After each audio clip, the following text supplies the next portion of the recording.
भैया बहनिया हाथ जोड़ के प्रणाम।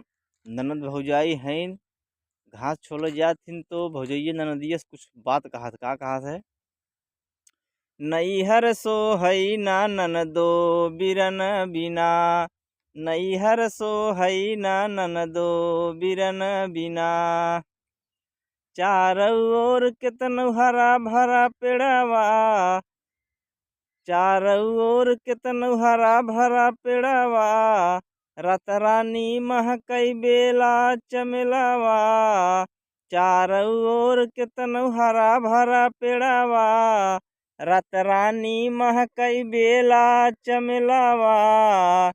जंगल सोहई ना ननदो हिरन बिना, बनवा सोहई ना ननदो हिरन बिना।